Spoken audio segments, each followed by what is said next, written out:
İlxoz Kolxozoviç Komsomolskiy, KGB generalının vısırışı. Ne oldu bəs? Dostun getdi, Orban getdi, sen de get. Ha? 2 milyard doları verdin Orban'a. Dostluk əlaqələri, nə bilim, biznes əlaqələri.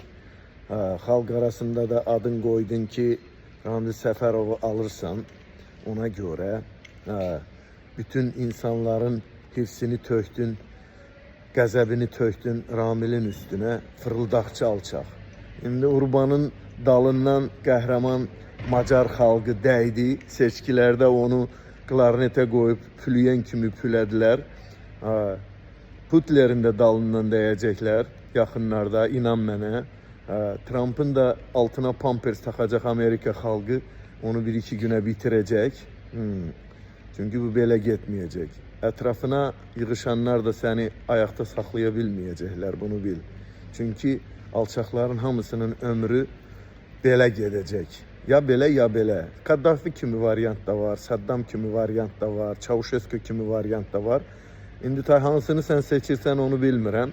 En yaxşısı belə olardı ki, Azərbaycan xalqının üstünə ləkə düşməsin, Azərbaycanın üstünə ləkə düşməsin. Onsuz da istədiyin qədər ləkələmisən Azərbaycanı sən. Bu ləkələri silip yığıb təmizləmək mümkün olmayacaq. Seçəsən də belə seçkilərlə getmək məsələsini zaten organize eləyəsən. Sən də bir 25 il həbsə atalar. Bütün ailə üzvləri ilə birlikdə hamınızı axırına belə çıxalar. Nə deyirsən? Urbanı gördün, devirdiler. Xalqı əməlli başlı seçkiler keçirdi. Bak, demokratiya budur.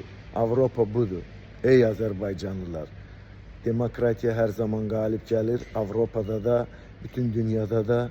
Bu arada bərədə olan ilxozlar, milxozlar, İvanaşvililer, ne bileyim Lukashenkolar, Kukashenkolar, Putlerler, Trumplar, o birileri, bu birileri zamana bağlıdır. Eybi yoktur. Ama xalqların azadlığı ve demokratiyası xalqlar tərəfindən her zaman təmin olunub ve təmin olunacaq da.